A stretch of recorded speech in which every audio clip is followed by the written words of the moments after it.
Welcome in on a Monday, different time, but same Monday, Maize and Blue Review.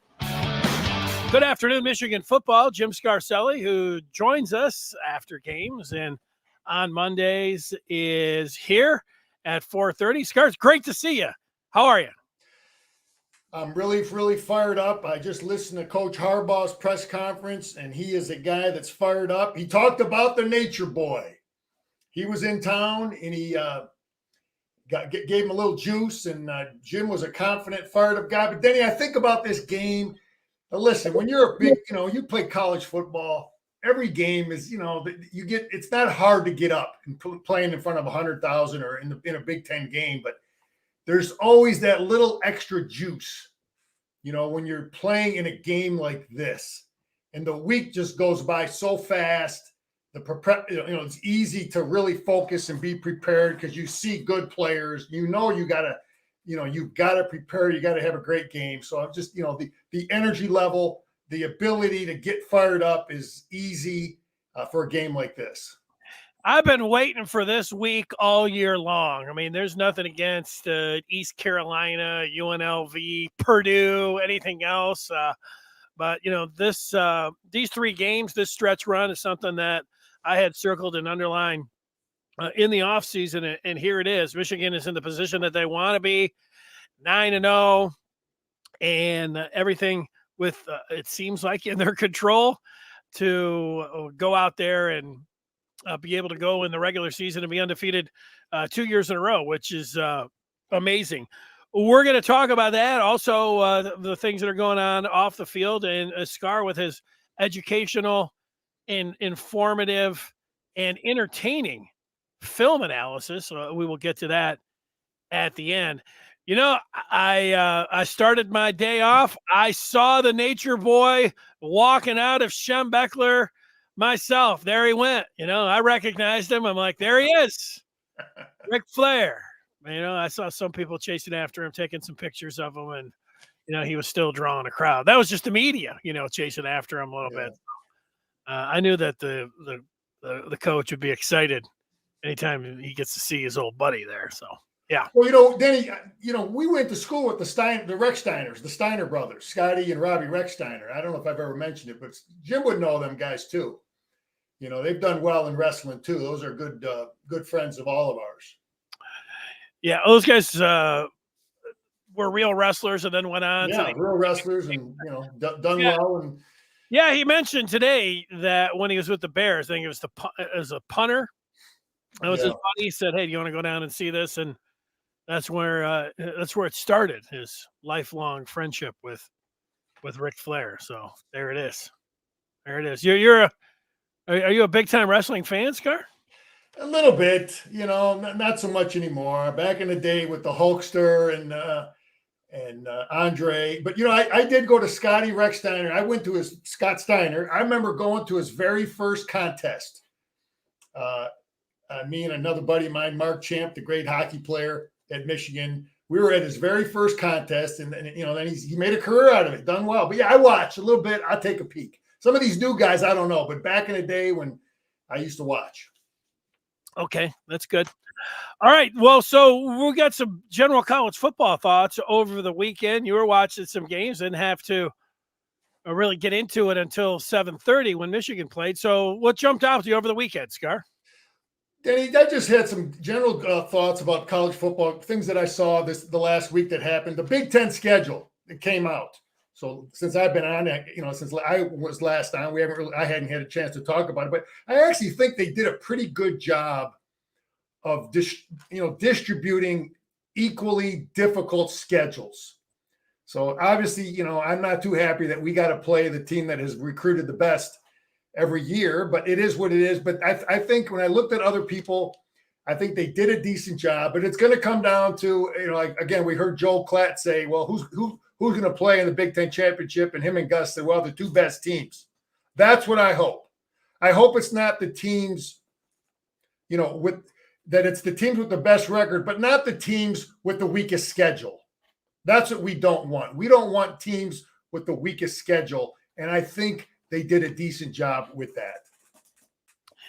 Yeah, we'll see how it ends up playing out. The other part about it is because there are 12 teams now, even if you have some schedule losses like you're talking about, and some other teams get in there, you still might be able to have a shot if you ended up having a gauntlet and losing that, and some other teams kind of backs in to that championship game. You still have a shot to get into the playoffs. Might not have home field advantage, but you're able to get in there. So because it's going to expand from 4 to 12, you still got a little room to breathe there, when it comes down to that. So, that part's good. Got to take a look at Washington and USC yesterday. I actually bet on USC. I knew they were going to score points. And, I was defending the defensive coordinator at USC. Urban Meyer was defending them. One of our callers were saying they're weak on defense. You know what? They don't have great players on defense, and they were lost, confused. So that's a good thing. You could see the difference in the talent defensively that Washington had. So the guy ended up getting canned, and as good an offensive coordinator as Riley is, they got to get some players. So it was kind of nice seeing, because they're going to, we got them coming into the big house next year, that they don't have great defensive players. So their DC is gone, and I just wanted to throw that out. Well, I have been off USC since last year when I watched them play Utah. That was the biggest disgrace of football that I've ever seen, watching USC. And Caleb Williams is great. They light it up, but they were playing defense where, they would run it up. They were kind of it was like it was practicing. They were coming up hugging the guy and, just putting their hands around. It was so terrible. I couldn't believe it. In the offseason, I heard, they were bringing in, hit the transfer portal and all that. They don't preach. They're the opposite of tough when it comes down. They're not a tough football team. Yeah, Denny, I wonder if I've said, if you don't run a physical offense, it makes your defense soft. But I wonder how the guy practices, if he's in shorts and shoulder pads all the time. Anyway, big Indiana, big Tom Allen fan. You guys, I always am. He had Purdue down to the wire, or Penn State down to the wire last week, and he goes and beats Wisconsin because they're talking. He's on the hot seat, but that's a big win for him. I don't agree with this deal at Iowa with Kurt Ferentz's kid.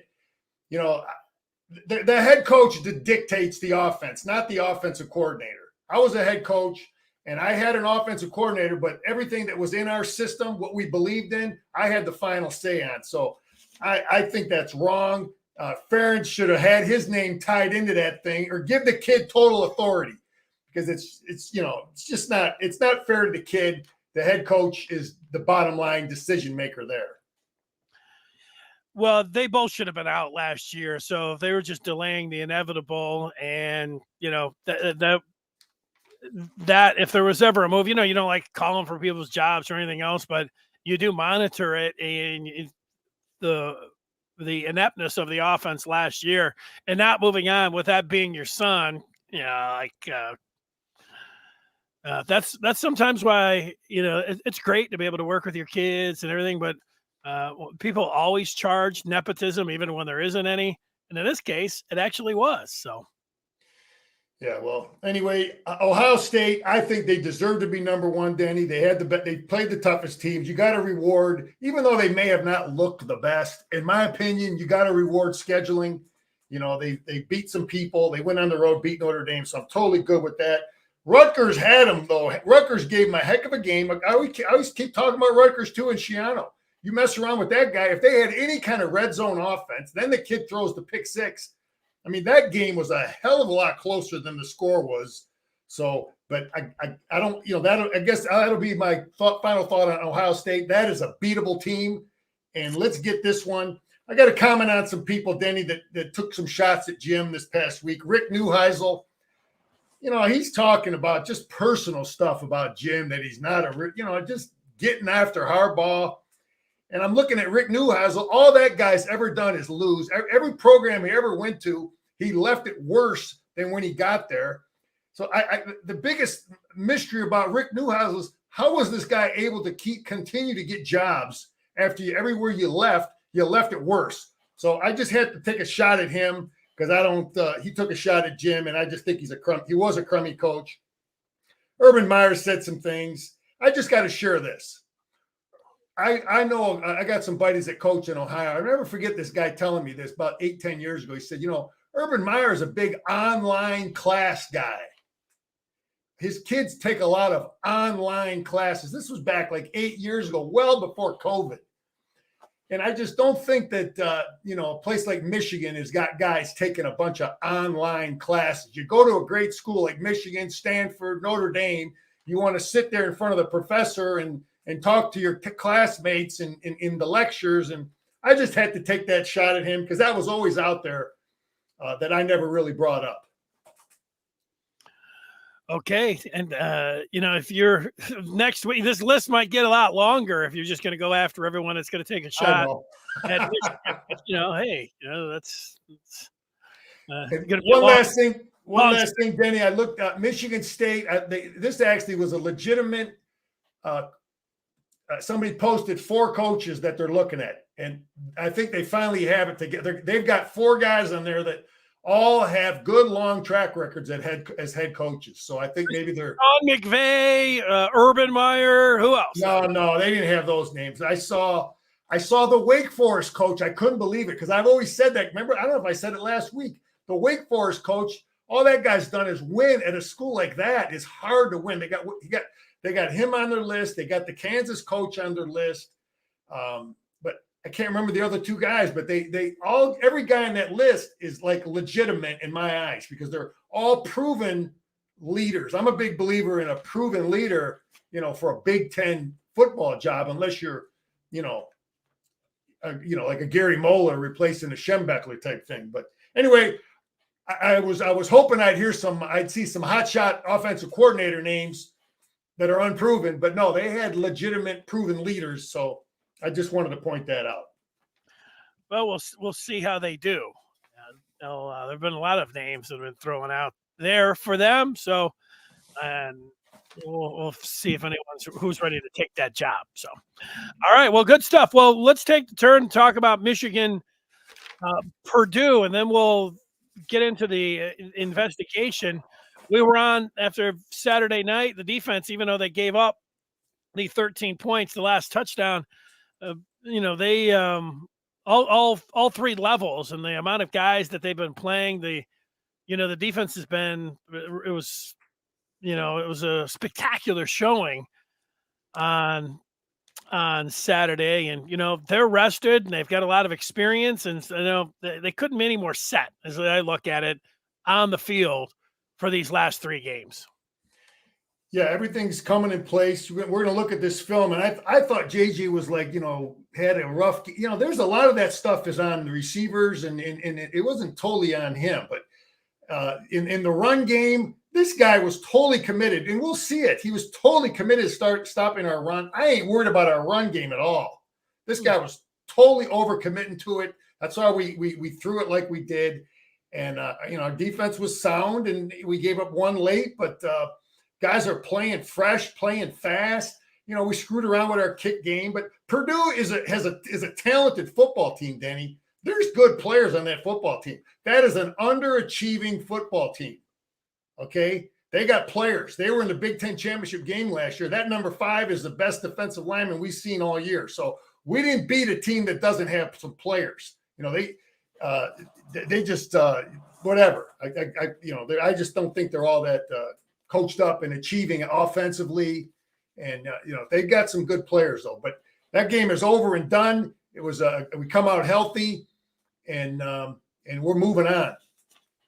We'll get to that. If there's a thing, if you're just looking at Michigan fans. Now look, Scar, you're a longtime coach and you played at Michigan. So listening to you talk about the offensive line and the run game, that's important. 99% of the fans feel like this is not a better offensive line than the last 2 years, that this is an offensive line that's not getting the kind of movement up front. This is an offensive line that, is, I don't say struggle, but they are not, the same group from last year. Now, look, that's just online. A lot of people like, hey, 3.2 yards per carry. They're used to guys running free from last year. Must be the offensive line. They really miss Olu. I've seen that. If I've seen that once, I've seen that, 100 times. So, I don't agree with none of that. Denny, here, let me tell you. I'm good. That's why I like that. So I'll explain it. Our center is good.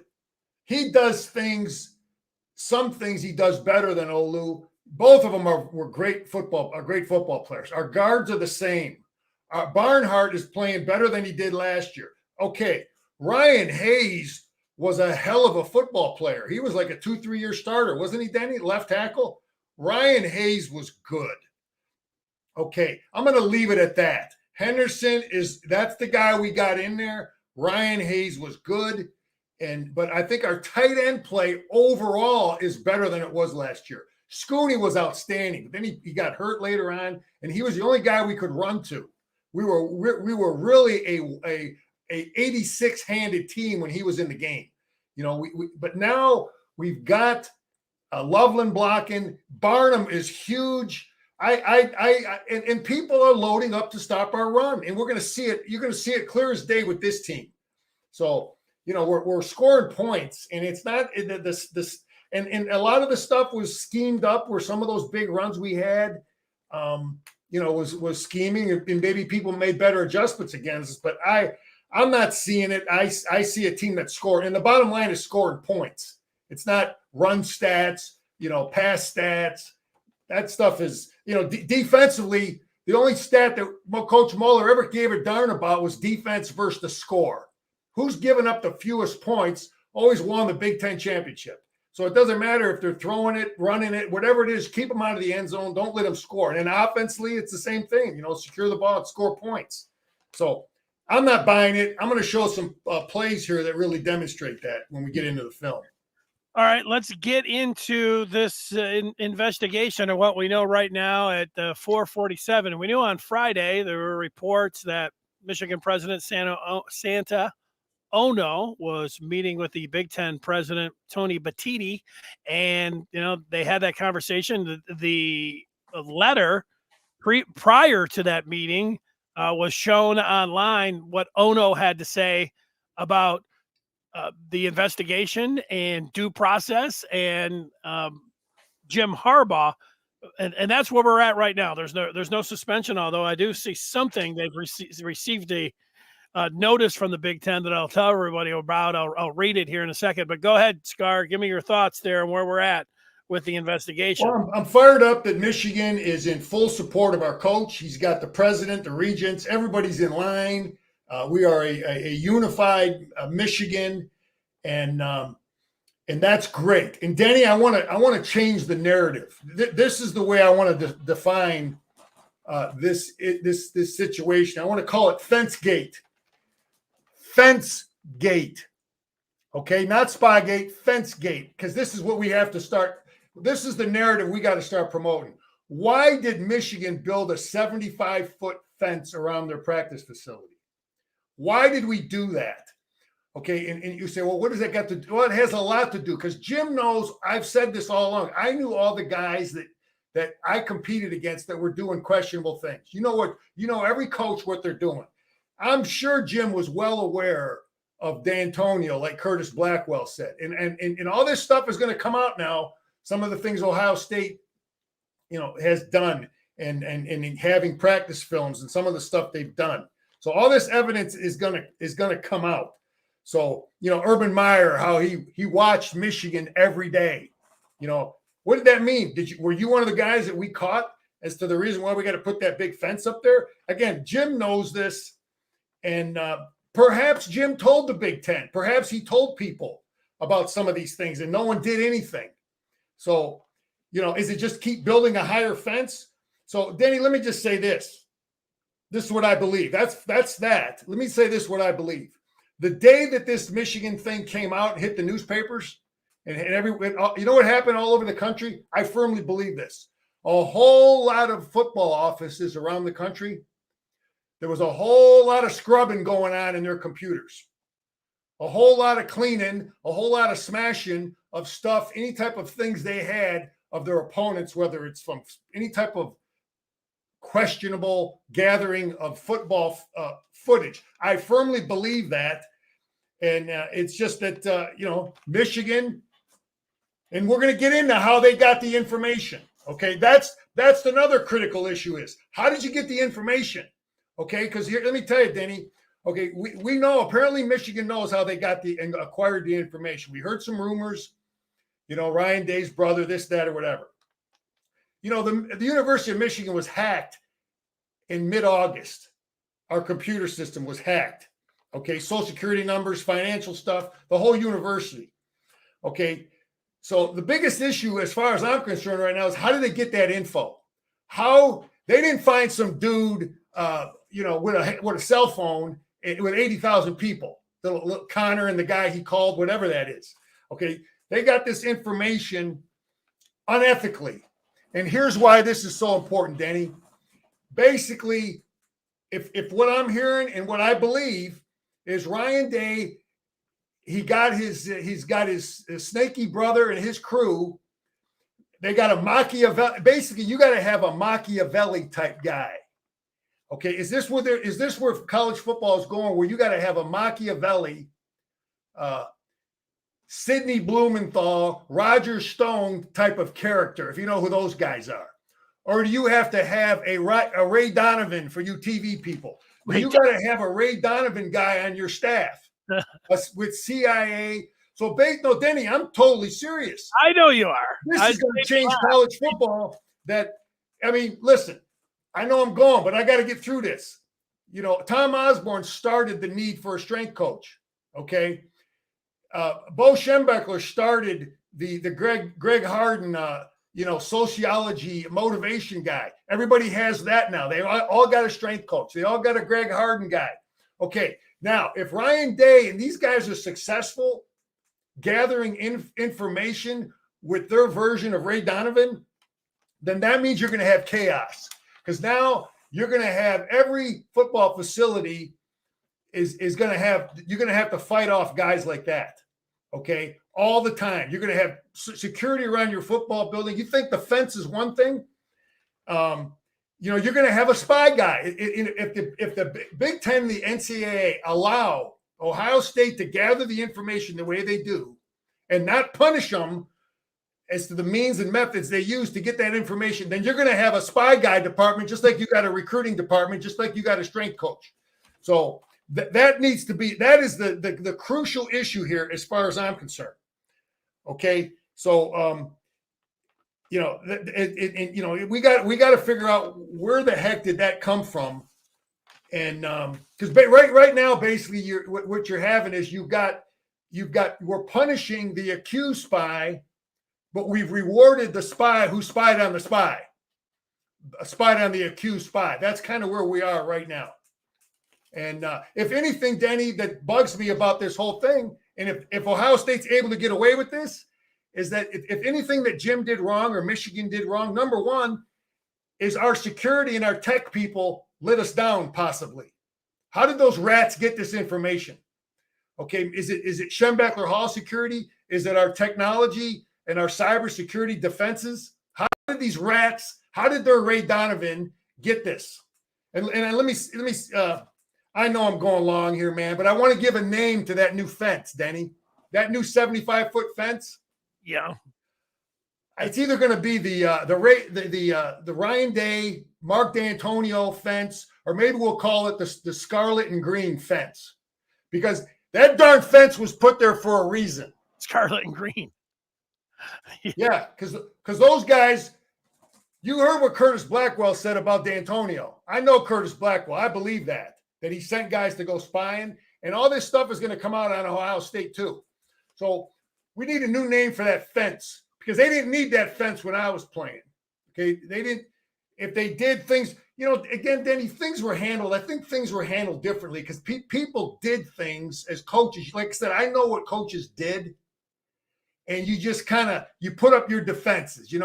I see a guy pull up in my parking lot where I was coaching. I sent a guy over there to go see who the hell that guy is. What all these little things that happen. Bo caught Woody trying to film practice. But it didn't get to the point where you do the things that this guy did to try to just totally destroy. And because anyway, Dan, if you get this spy person going and you allow that kind of thing, that they're gonna try to infiltrate Schembechler Hall. They might try to find any kind of dirt they can find on anybody, secretaries, assistant strength coaches, any kind of dirt in any way, shape, or form that could destroy a football program, they're going to try to do it. It's going to be like politics, man. And we don't want it to get to that. So that the Big Ten needs to look at how they got that evidence and get after that. I know I went long, but I just had to get it in there. No, I think it's good that you give your feelings on this. For me, in the off season, I would like to see all of these matters hashed out, looked at, the policies, so where the information came from, what Michigan really did, all of it. Get it out there. But what's most important is that Michigan is able to, play the rest of this season, and also that they have their head coach. It feels premature to me that that the commissioner would go out there and suspend Jim Harbaugh for 2 games, and without being able to put up a defense. And I know that's what I said this before. Ono put his letter out, but when I saw what Santa's letter said, I liked where he was at with that. And look, Michigan, they might be guilty of a little, they might be guilty of a lot, but let's wait and let's see what Michigan's response and put everything out there so then we can have a better idea. But I don't like the idea. I've watched college football my whole life. I've seen, it's a great sport. We all love it. It's the best sport. It's nasty sport in a lot of ways, but I've seen the cheaters. I've seen the scandals for my entire life. And these teams always get to play the season out, and then they get a spotlight in the offseason to see about it. All right. Now with that, Brett McMurphy has just put out a tweet over the last few minutes, and it says that Michigan has received notice from the Big Ten indicating specific sign-stealing allegations, but it does not indicate what penalties would be administered. These are according to Brett McMurphy's stories from sources from the Action Network. He goes on to say U of M has until Wednesday to respond to the Big Ten. The Big Ten's pursuit of penalties against Michigan and or Jim Harbaugh is viewed as a, quote, PR stunt in response to public pressure in light of the conference's lack of action up to this point. U of M will legally fight any disciplinary actions, which potentially would block any suspensions from occurring this season. All right, so the Big Ten, we don't know what specifically they're trying to do, but Michigan is going to fight for Jim Harbaugh to coach this Saturday and for the rest of the season, and then we'll see what happens in the offseason.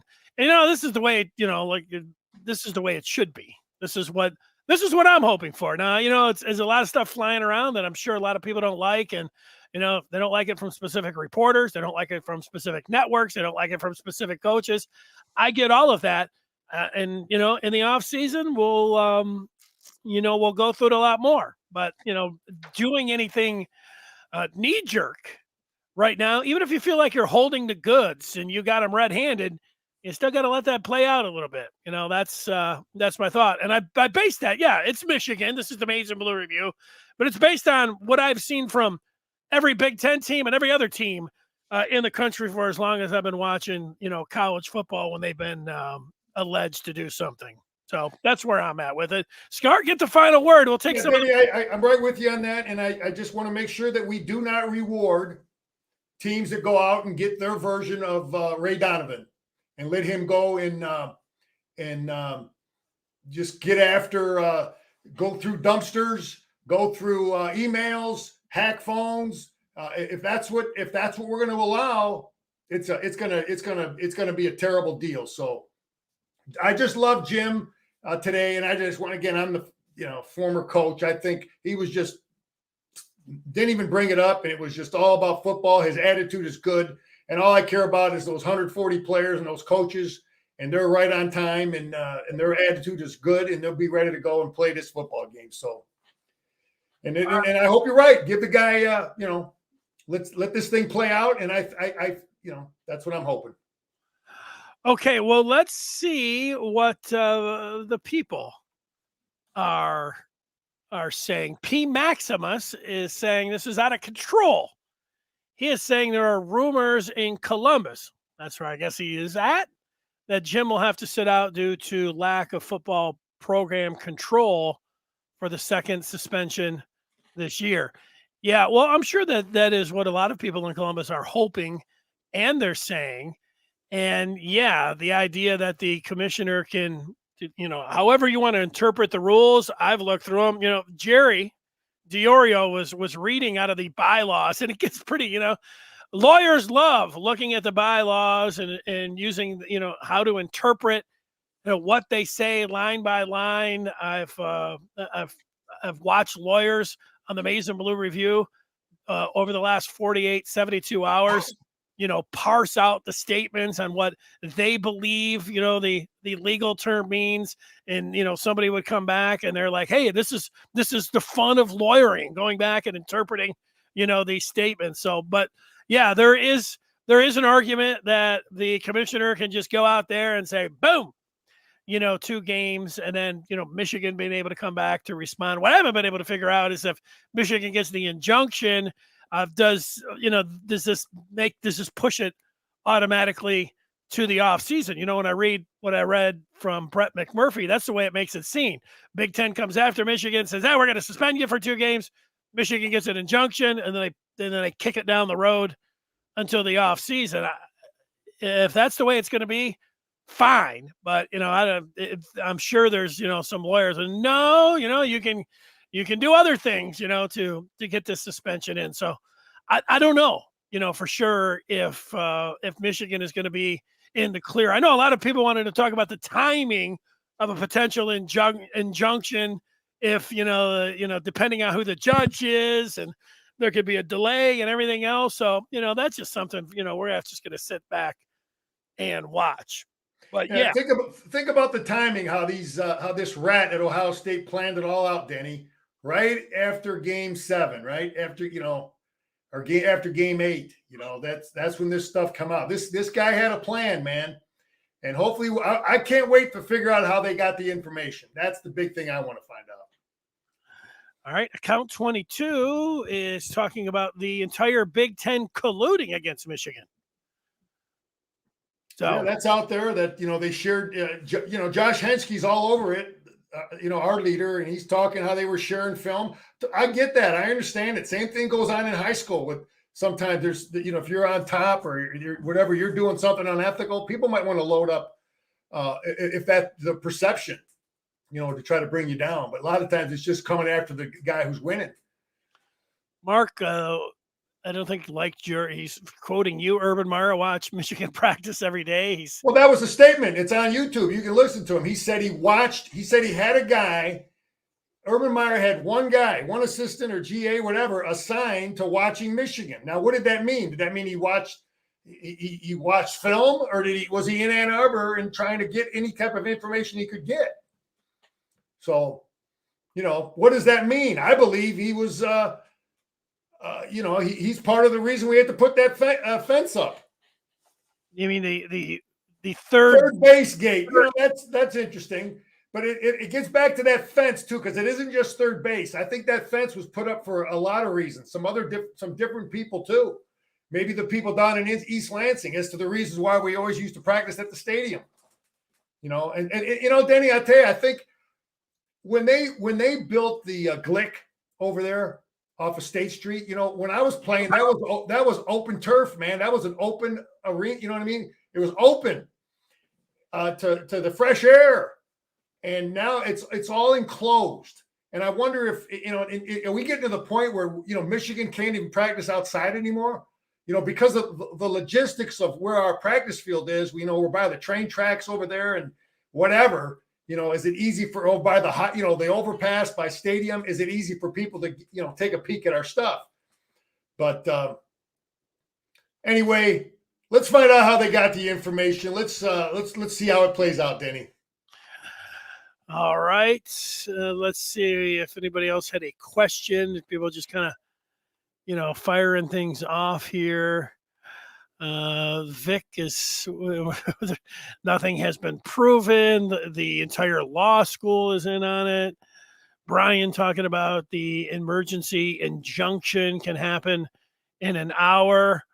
I believe you, Brian. Let's see. WeOLN says, why suspend and hit the hammer on Michigan, shut down the whole NCAA, and do a complete sweep on all teams if you want to make what Michigan has allegedly done. Yeah, I know that's not going to happen. Dave is saying 2 games, if that's the entirety of the penalty, seems right, but it's not the entirety of it. He said it's time to fight. So I don't know. You can feel like, the one part you can say, hey, if it's just 2 games right now and that's the end of it, like doing something right now in, on the first week of November, the guy had the information for a long time. You are going to reward their scandalous activity. He could have, they probably could have did it in August. Whatever they've known, whatever their plan was, they waited until late in the year to impact the big games, those games. This stuff was all thought out. So it's and if the Big Ten doesn't, that's the big thing. Again, I just keep beating it up, because if you're going to allow people to, I always talk about the art of war in Sun Tzu, creating chaos within your enemy's camp. How do you create chaos in the Duffy Doherty building? Okay, they did it themselves this year, but how do we create chaos in the Woody Hayes Center? And that's what we like to try to do, ethically. But they did it unethically, and if this gets to the point where the only thing Jim is guilty of is not beating Ryan Day to the punch by having our guy infiltrate the Hayes Center, is that what we're guilty of? I don't know if Petiti could be just playing this like a politician, where he's trying to appease the other 13 Big Ten institutions, where he goes out and puts out a 2-game suspension, which in the bylaws is his right. And then Michigan can come back and get an injunction and kick it to the offseason. Petiti wins in that situation because he can say, look, I invoked the clause that I could. And then, Michigan comes back with the injunction and it sends it to the end of the season, which is what Michigan wants. They want to, in the offseason, we'll see. They want to defend themselves, and see where that goes. They don't want to do it, right now. So I think for Petiti, it feels like, that this could, if this is the way, if I'm reading it right, that, we could have politics at play here. He gets the suspension, Michigan gets the injunction, say, okay, there it is. People can still talk about it every day. And, obviously they're going to on game day with Michigan as they continue to win, because it's, it's a huge story and everybody's fired up about it. And then, we'll see how it works into the offseason. Harbaugh is able to coach. Michigan is able to play in these games, obviously the conference, and then hopefully, as we're talking here, the college football playoff. That's how I see it as we sit here right now. I agree with you, Denny. I hope that plays out. It sounds realistic. Okay, yeah, well, good luck. I know the lawyers. I mean, I know there's the Twitter lawyers are all like, hey, you guys, what about this? And hey, you guys could all be right. Everything like that's it. Okay, that's just my understanding of it. All right, you ready to watch some film? Yeah, let's take a peek, Denny. Let's take a peek. Take some peek at the film. All right, let's do it. There is the film, and let's do it. I love our kickoff team. We got some hungry dogs covering that. Our kicker kicks it deep, and this guy decides to take it out, and we end up starting them on the 12-yard line. Denny, I was on kickoff team, and I coached it, and it's hard to teach this stuff. You say, okay, let me get a fast guy that's tough, but everything happens so fast, and just, feeling blockers. Some guys have a good knack of doing it, and other guys just, even though they're fast, athletic guys, they don't get it. And we got Harbaugh. Jay does a great job there, and he's got some guys that are fired up to be on the kickoff team. Yeah, so and Harbaugh said today, Scar, you watched it. Tommy Doman was given a game ball for his punts. What did he say? How many 3 or 4, maybe even 5 inside the 10, and then what he was able to do on kickoff. So Tommy Doman with a good game, getting a game ball. Yeah, he was outstanding, man. That's great. Kicking it deep, starting. Anyway, we start out, a lot of pressure against this team, Denny. A lot more than I don't know what the reasons were. If they didn't have, we felt this quarterback, but a lot showing 6, 7, and doing things. A lot of zero coverage against this team. So that's the first series we get off, but a lot of that against this football team. And now great protection here. Here's 3rd and 7. A lot of man coverage. Our coaches realized Purdue wants to play man. Or actually, this was a zone scheme, and we found Roman Wilson here, and just wanted to point this out. Big hole. They're confused. Their defense is confused, and JJ throws a nice, but really good protection on this one, on this play here, and JJ throws a nice pass. Scar, I thought it was interesting that Harbaugh said today, and it went back to when he was in the pros, and he said some of the things when they were scouting the quarterbacks. He was talking about what he valued, and he said points per possession, and he's talked about that with the Michigan quarterbacks here. He also said how a quarterback performs on 3rd downs was a big thing in evaluating quarterbacks when he was a pro. And of course, JJ, 3rd and long, 3rd downs, Michigan, if they're not the best team in the country, they're one of the best. They probably are the best in 3rd and long, but he was asked, what goes into a quarterback having the success like JJ has had in 3rd and longs. And, it was an interesting answer of all the things that you go into. I mean, that's kind of a separator, hanging in there on a money down, being able to make a play, and especially in a 3rd and long, more laser focused, that much more, where you got to hang in there and make a play because you might throw it away or do something else in a 1st or 2nd down because you can live to see another down. But being able to make that play on 3rd down, I liked what he was talking about there. Yeah, Jim's been around some great coaches, and he played the position. I think he knows what the heck is really important here. Dan, this was an interesting formation, and this is what you do as coaches, okay? We've got an unbalanced set here. We got 4 eligibles to the top here. And so when you come out in this kind of a formation, you just don't know how the defense is going to adjust. And oftentimes teams will over-align to the strength of this formation. And I think our coaches saw this. And here's Mullings in the game. That was great to see this. So we end up running counter Trey to the sideline away from the formation here. So our coaches say, hey, they're over defending the 4 receiver side. So counter Trey.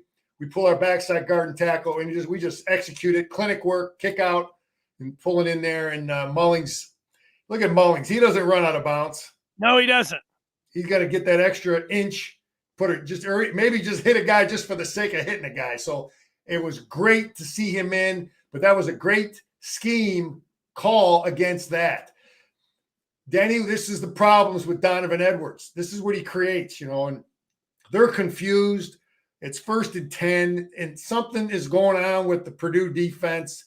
They're late to figure out Donovan just motioned out. This guy's coming out late, big 240-pound linebacker, and Donovan runs right by him. So that's one of the strengths of Donovan Edwards is the problems he gives, and we've covered it and many times, and when we're gonna hopefully we'll find some big slow linebacker this Saturday. So Donovan made him pay. Yeah, that's taking candy from a baby, Scar, getting, Edwards out there on a linebacker. Other teams will look at that. Michigan will have a counter for that. But, yeah, I mean, that's some good scheme in there. Yeah, I mean, everybody knows Michigan does it. But what can we do to, what does that do to their run defense? Do they have to play a faster linebacker then, when he's in the game? Or what does that – do they bring – you know what I mean? Do they bring an extra safety in? So his matchup issues, we got to take advantage of it. This is number 8 here. Got to have a flat wall. 78's in the game here. Big Kenny. Not that great. I just wanted to – Moore's got to get better. He's only a young kid. He's only a sophomore. He makes this play, punching. He's got to be an inside control player on that tight end off the ball. But we cannot get high this week. Kenny gets a little high sometimes. Anyway, that's a 4-yard pickup. Not great, but just wanted to point out more there. Pad level. All right. Pad level. We got to have great pad level. That's the thing Mason Graham does so great. The kids constantly have great pad level. 3rd and 6. What are we doing here? We're getting some pressure from our one technique, and we're dropping our edge player. And they just, the pressure forced this bad pass. But we're showing a lot of show here. We're showing 5. Is that 5 up? 5 up. We drop a edge player. Mixing it up. Sometimes showing 6. Sometimes showing 5. Mentors, bag of tricks.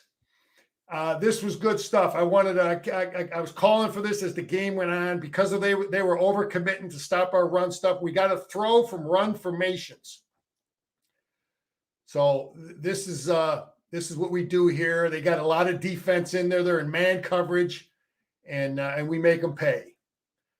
So we bring it in tight formation. We like to run from, and we a little bit of and again, Denny. I always talk about motions, and sometimes you don't know what kind of problems it might create, and who knows what that created. But look, I mean that's too easy for Roman Wilson right there. So. Throwing from run formations. Pick versus man. All right, we're running a pick route here because we know they're in man. It's 3rd and 6. Look at all this defense up here, and we're smart coaches. We pump fake him and we get him out in the flat. Nice pick there. You don't want to hit him though. We almost, they'll call this. Denny, they will call. I mean, watch him here. Watch him almost kind of chicken wing this. You see how he almost kind of chicken winged him there? Yeah. You got to watch that. Them referees will call that. So that's good stuff. Know what the weakness of the defense is. Picks versus man. Now here we run the reverse. A lot of stuff going on here. I like Bredesen, great blocker. We're running a little pump fake here. We got it's called a false pull, Denny. We're going to pull Zinter to our left for absolutely no reason other than to try to. You don't know who a defense is keying. It might be the safety. In fact, looking at this team, I kind of thought the safety may have been keying him because he kind of pulls out of there. But anyway, this is a reverse. We execute it well. Their guy on the edge could have killed this play, but he's just lost. This kid here, I got circled. I mean, the coach has a good defense called. This ain't happening against Michigan. This kid here, he could have came and killed this play if he's not lost. But anyway, take a look. We got Zinter pulling this way. Is he influencing this backer? Maybe. Is he holding up this safety? Maybe. Bredesen is now going to pull back around. We get a nice block here by these 2 tight ends. Barner blocking down. So that's a nice, Denny, this is the stuff I love. Plays that look like other plays that are deceptive. I've talked about it. And this is all the little stuff. Pulling that guard, the false pull. I love that stuff. It's deceiving them. Scar, it seems to me that every time that Michigan, they did it a couple times this game, Samaj Morgan, that one, the Kojo. And it seems like every time that they've done that, whether it's once or twice a game, twice in this game, it works. Oh, our reverse, we've had good. Yeah, we don't run it too much, and we've had good success with it, Denny, because we run the other plays to set them up, and we do a good job with this stunt here, and this pressure really helps Johnson make this interception. But Harrell and Jenkins really timed this thing up nice. We've seen this stunt many times. Harrell has to step up field, get this tackle to hinge out, and he comes underneath, and Jenkins drives them both out of there. And Harrell gets his hand in his face, throws a bad ball. Let's get a block. Don't clip over here. Here we go. Set our offense up. Very good. Good stuff. How about this guy, Denny? I saw him in the stands. He's got the 97 ring on. Fired up. Be nice. This is my favorite play of the day on defense. It's a simple run play, but I just love how our defensive front is just stuffing dudes. We're playing football. You know, here's the line of scrimmage. It's 3rd and 1. It's 3rd and 1. And we just create a new line of scrimmage back here. I mean, we got Graham stuffing his guy. Jenkins is stuffing his dude. Harrell is stuffing his guy. And then you got Barrett coming up, taking on a big 300-pound lineman and stuffing him. So that whole front side is just stuffing dudes. And then we got McGregor coming off the edge. But, you know, if there's movement here, Denny, this is the thing people got to understand. If they're moving these guys here, if there's movement here, it's going to be harder for McGregor to make that play. You know, so all 4 of those guys are a factor in you know, McGregor's ability to make that play. So that's just a great that's why that's my favorite play of our defense the whole day right there. I like it. You know, when you block a punt, if you're going to, you know, you got to look at it's you know, you got to watch the punter. Is he a 2-3 step, whatever he does, you got to scout that. But normally it's like 6-7 yards in front of the punter. So that's your aiming point. You're not aiming here. That's when you're going to run into the punter. So we get a break here because I thought this was some type of a penalty. Of course, they missed that one. They missed that one. Yeah, you know, even you know, the analysts were right on this one. There's something there, a 5-yarder or something, because he's got to take a better. I mean, he's almost right where I pointed out the spot, but he should be over here a little more. Would have been a first down for him too, just if it was running into the punter. So yeah, it would have been. So that's a big play there. So no doubt, it's like a turnover. Yeah, so that's why the one with Corum that everybody was. I mean, like, it was a bad call too, but you know, sometimes those even out. Not always. Here's my favorite play on offense, Denny. Oh. Look at this, straight eye backs, old school eye backs. We're running away from 53, which is good. When teams see that we bring the big fella in, you know, we're kind of, you know, you don't want to be 53-handed. You got it? You want to make them defend the whole field here. So we run the power away from it, and we pull the guard. He kicks out, and we lead the fullback through. You know, we run this 2 ways. We'll have him kick out the edge, and sometimes we'll have the guard pull inside. And sometimes we have the guard kick out and the fullback.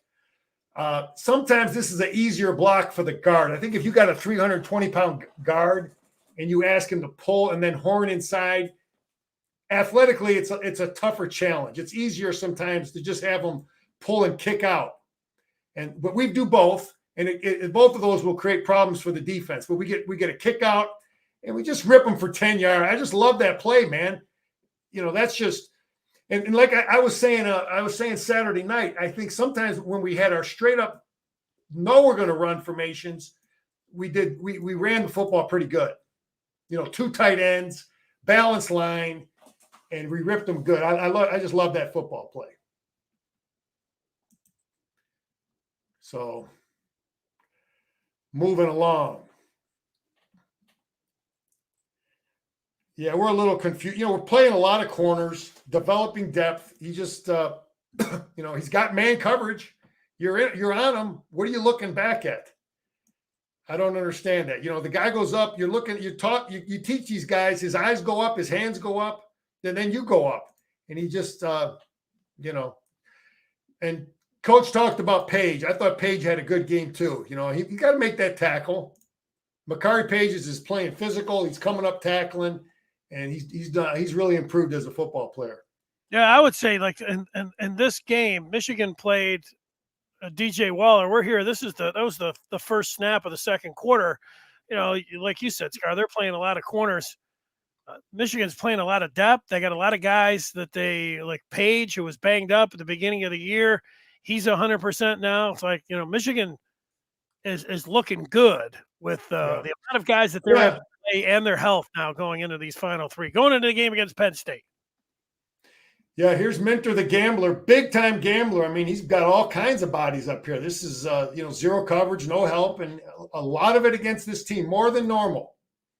Bringing the ranch, dropping a backer, but basically zero coverage. So a lot of it against the Boilers.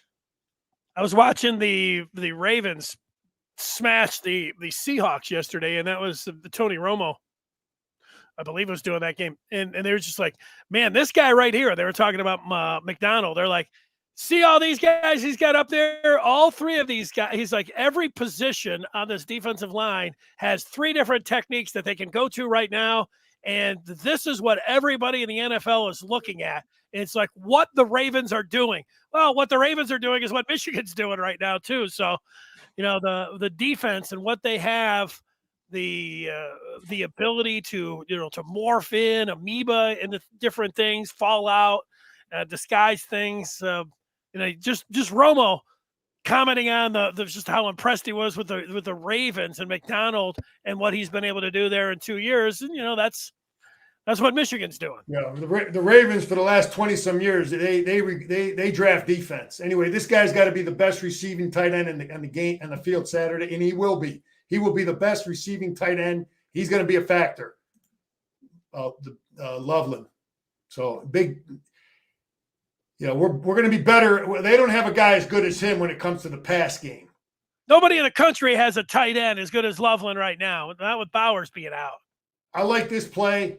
This number 5 is good, Denny. He's putting pressure on Barnhart here, and he's a good player, man. But I like 65 here, our captain. This is the kind of game you're in, and things are getting. He sees what's happening there. This guy throws him down, and Big Zinner coming on over, and he's a captain, and he's not liking what he's seeing, and I just like that stuff. I do too. 3 words here. He's defending his teammate. Don't take a swing at a guy, but be there for him. Yeah, stand up there and tell him what's up. I like it. Yeah, and they got the penalty. They're undisciplined. Not just a penalty. How about 30 yards were the penalties? That's right. Okay, here we are here, 3rd and 11. This is a big play here. Roman is having a great year, man. Glad he, Denny, I don't know if I know at times he wasn't always the happiest guy back in the day. I think I've shared that on here, and I'm just glad he stuck around. And who are you talking about? Pardon? Who are you talking about now? I think I may have mentioned, I don't know, he had doubts at times what his future was like at Michigan. Who? Roman Wilson. Oh, Roman Wilson. Okay. And he persevered, and it's paying off for him. Denny, I look at this and, okay, look, everybody says, okay, the quarterback, but I think there's some communication, the coverage. You got to read the coverage, the quarterback, the receiver, and I think there's some miscommunication here as to where Loveland is supposed to be. I think maybe JJ thought he was going to throttle down. Maybe he's reading zone. He did. I'm not always so quick to blame the quarterback because I think sometimes these guys communicate it better. What coverage are they in? A little bit of both there. Yeah, we don't know for sure what if that was JJ or if that was the route, right? That's what you're saying. Yeah. Right. I like this, Denny. I just want to point this out. This is what coaches do to get guys work, get guys reps. We've got 40. He doesn't play a lot. Adabert, 74. He's on our extra point team. Al Hadi is on our extra point team. You got Trente Jones and you got Percy. So why do you put these guys in there, not your starting offensive lineman? Well, these guys are getting in the game. They have something to be fired up about. You're getting them game experience, even though it's only extra point. It matters. You're contributing to a win, and every kid wants to be able to be a part of that. So I like that they're doing that stuff. Get these guys in the game. Here we go, 3rd and 18. We've done a lot of this. We overload one side, just rush 4 guys. So anyway, that's we've done quite a bit of that. Get them punting the football. So that's good stuff. Now here's this punt return, and this is not real good. Danny, I was on punt return, okay, as a player, and it's just you got to feel things. There's some things you just can't coach. Okay, this is the guy that he gets hit So he's got this guy right here, and he's got to be communicating, and we're just not communicating it. You know that you've got to feel you've got to feel where the ball. Believe me, you can kind of feel where the punt is based on you're getting a feel for where is your guy, where is your return man? Is he running over here or is he over here? So that gives you an idea where the ball is. So, and the punt return guy has got to be communicating and yelling and screaming and pointing. And this player has to, okay, I still got to dog this guy and jam him and dog him, but I still have to, it's just got to be better, man. And that stuff is coached. Okay. That stuff is coached. And believe me, we work on this too. I worked on this as a coach. Okay, here's the ball.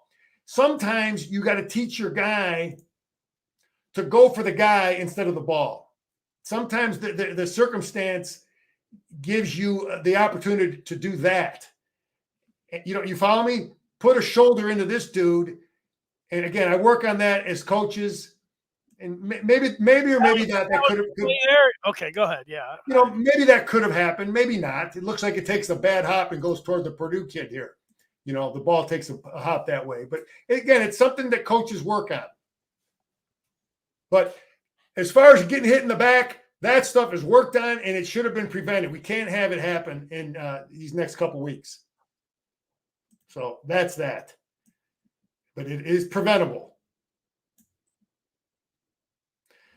Sudden change. So we're back on the field, and they got some energy, and they run a quarterback draw, and they just pick the right hole. He's reading junior here. This guy, their line blocks it well. They fan out. They block everything. They block everybody, and he's just, which way is junior going? And he goes the opposite way. This is a big play for them.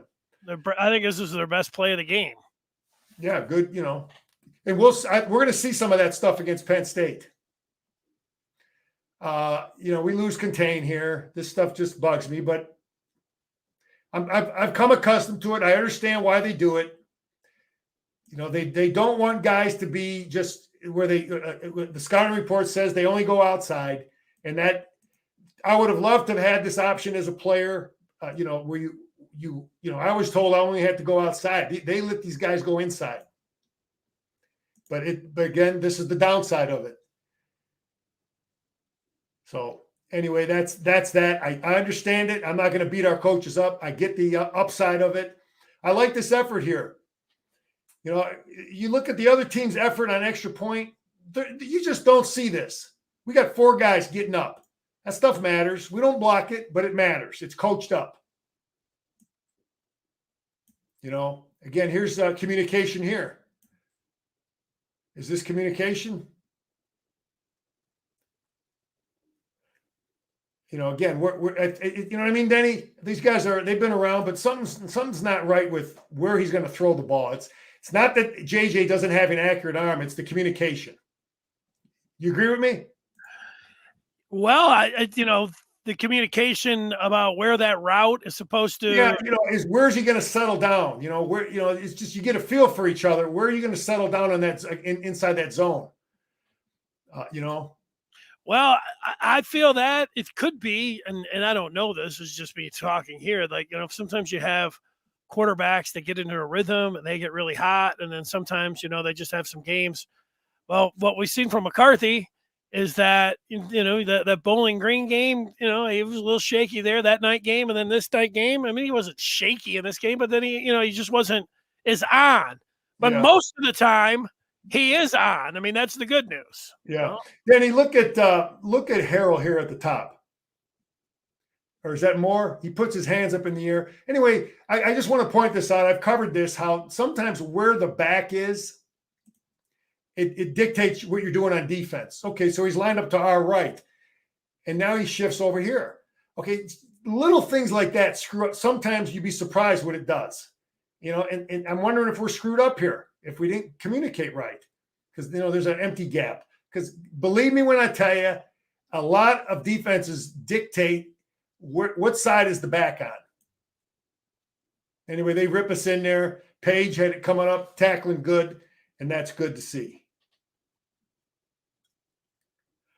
We run a little stun here, get some pressure, get McGregor coming off the edge. Right there, just before he threw it. May have been a factor in the throw. So that's good stuff.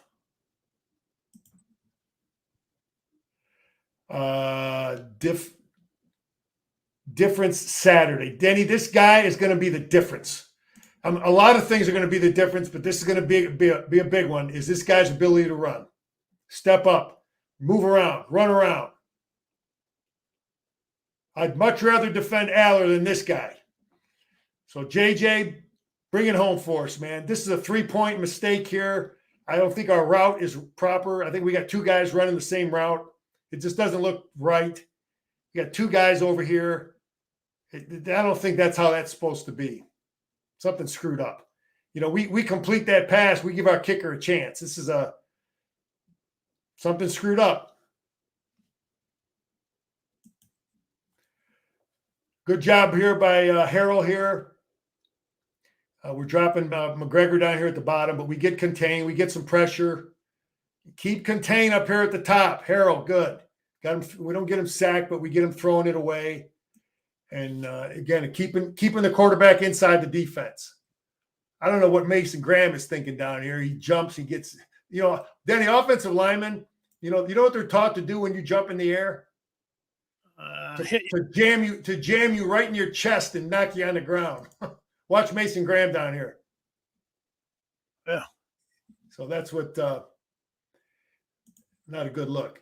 Anyway, here's we're rushing 3 here. Do we bring a guy late? Yeah, we bring another guy. Anyway, nice tackle by 28. Who's 28 again, Denny? Quinton Johnson. Okay, Quentin Johnson. Nice tackle. One of the many safeties getting reps, getting work. Good tackle. He's playing nice. He looks like a starter when he plays. Yeah. What do we got here? 3rd and 14. I wasn't real happy with this drop. He's in zone coverage. You got to feel when you're playing a curl. I think he's a curl flat player. So you got to look at his split. You got to know the down and distance. Where are you lined up? Where's the ball? Okay, that affects your drop. So you're feeling him and you're dropping inside here. He should be feeling this receiver. I should be on the receiver, the quarterback, and try to stay inside of that curl. And I think he drifts out too soon, Denny. He drifts out. He should hang on that curl, I think, a little longer. I bet you that's how they're coaching that. To hang in that curl a little longer back in here and then break late on this stuff if they decide to throw the swing pass. But I think he broke on the swing, that little flat pass a little too soon. Anyway, we get him stopped, but we don't want him making a first down on 3rd and 14. So got good job catching the ball. All right, here we go. 3rd and 3. We got a close game here yet, man. 6:20 left in the game. It scores. It's 4 minutes in the third. It's a football game. And we run this pick route again. Roman Wilson does a good job. Receivers do a good job. It's a big play. Kept that drive going. We end up scoring there. Take some pressure off. Shut this thing down. Look at 8 guys in the box, Denny. Now look at this play. And this is coaching. This is when our coaches are getting smart. Okay, it's what's the down and distance? 1st and 10. Okay, look at all this defense he's got in here. He's got 8 dudes up here. Throw it. Okay, well, do something. And you're watching what they're doing. They're doing a lot of slanting here out of this, out of this look.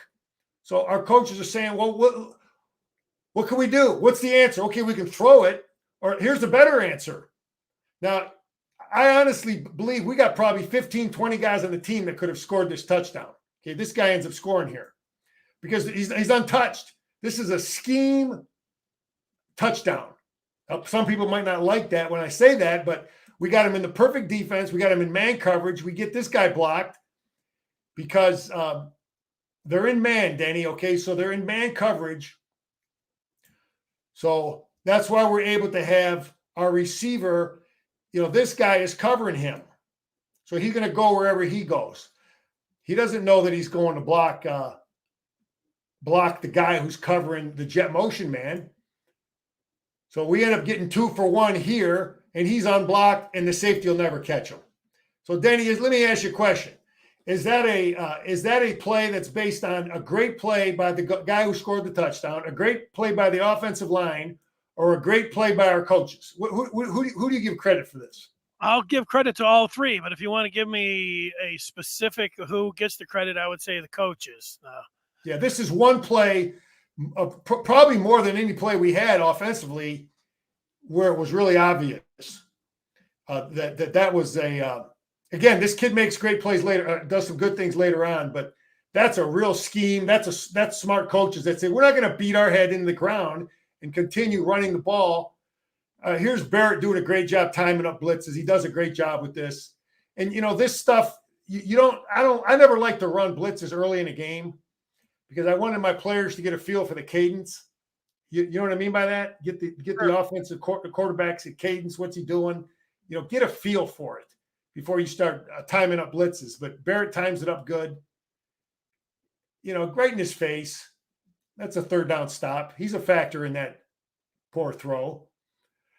This is this rugby kick, and you got to coach this up, and you watch this. These guys step laterally. Our players step laterally. They're stepping because you don't know what they could be trying to run a fake here. So anyway, I see that we're coaching it up. They step laterally. We're stepping laterally. You don't want to let them get leverage on you to try to possibly run the football there. Why do I have this guy circled? Oh, you know why I got him circled, Denny? When you're on punt return and like he's doing here, and the guy beats you, okay, he's a step ahead of him. Well, guess what? It's not over. Okay, you can still get him. You can still get your guy because here's what happens. Okay, and same thing here. Same thing with this guy here. Okay, they have to break down to try to make a tackle. You can't just run full speed at the punt return man. You follow me? Sure. So at the last second, when they break down, that's when you catch them. And that's exactly what happened. You follow me? Yeah. Because he has to break down. Both those players have to break down to try to make a tackle. And that's when you put yourself in a position to just get in front of the guy. So those were great blocks by those guys of understanding that concept. Did a good job not to clip there. Nice. Well, yeah. I mean, and he understood that just because I'm beat at one point, this is another play I really like here. This is a who wins, 2 or the linebacker. I mean, they line up and they adjust perfectly to this formation. Okay, we got 53 over here. So we got 4 dudes over here, Danny. Let's see. We got 1, 2, 3, 4. So they got a lot of defense here. They got 1, 2, 3, 4, 5 guys on the line. They got every gap covered. A, B, C, D, E, A, B, C, D, and E. They got a guy in every gap over here. And we still run the ball over here. We could have ran it over here, maybe had more success, but it comes down to, we block it good, and now we pull a guy, and now you got new gaps that are created. So Zinter logs his guy, and we get a kick out here, but now the linebacker's unblocked. So defensively, this coach did a good job. He's got the right defense. We blocked it about as good as we could block it, but now it comes down to our guy and their guy. This linebacker's unblocked. Corum it's what are you going to do? This is why you're the best in the Big Ten. He's got the toughness to run over him, and he's got the agility to just put the little pump fake on him here and get in the end zone. So, again, the Purdue coach had a decent defense there, but we just, sometimes that's a play right there where the back, that's we blocked it okay. He made him look silly, Scar. What did he do? Dive in his legs and he just jumped over him? He just juked him, man. I got Kenny Grant here. He got to stay on his feet because look, where's the quarterback step up in the pocket? We got no inside rush.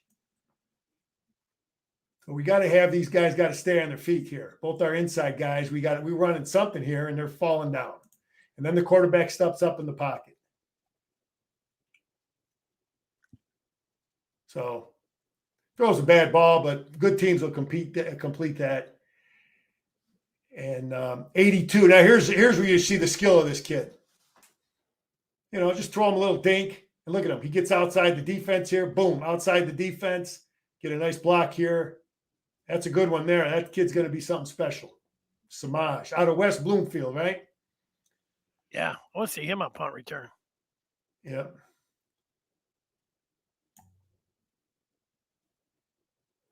All right, here we go on defense. This is they're running the quarterback, the counter play here, the RPO, and Harrell has to honor this thing just for a second because he could probably catch this thing from the backside, but he's got to honor the quarterback for a second. And I'm looking at McGregor here. You try to punch with inside and still disrupt it. You try to take two out is how they're coaching it, but he just gets the one and they end up picking up yardage there. But it's just interesting what's going on. That's a little too much on that play. We let the ball get outside the defense, but got some good hustle there. A couple more plays here. We got some vision, man. This is not a good look here. Again, our punt return team. Bear Bryant, Danny, talked about vision. Football players, defensive football players, you got to have great eyes. And just like I was talking about this same thing, you got to feel him. Not only, and the punter, he's got to feel where the punt return man is. You got to feel it in your eyes. Look, he's getting ready to catch the football. And he just runs right into him. You just have to feel it. You have to have vision. You have to be able to run with your guy, but at the last second, at the corner of your eye, you're feeling what this guy's doing. You're back and forth. You're running and you're feeling it. It's just some guys can figure it out. I guess that's all I'm saying. And some of the stuff you really can't coach. We talk about it. He understands it. He just didn't get it done.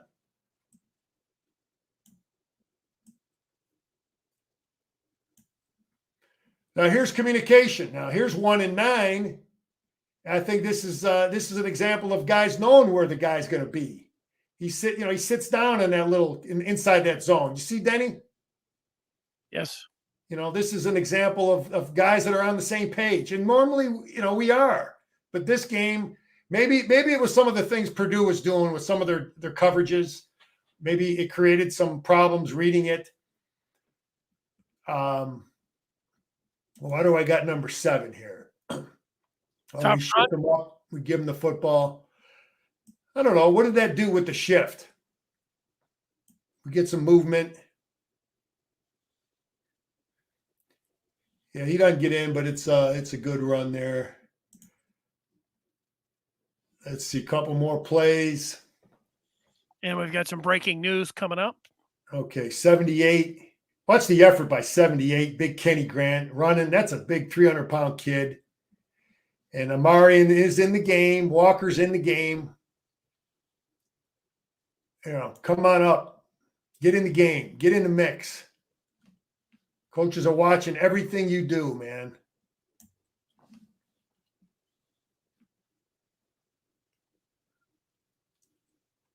Here's number 1 again, getting some clock. There's a spot for that kid. We just got to find it. You just got to get more game reps, got to throttle. He misses the ball inside, which isn't terrible, but he's got to try to make that play.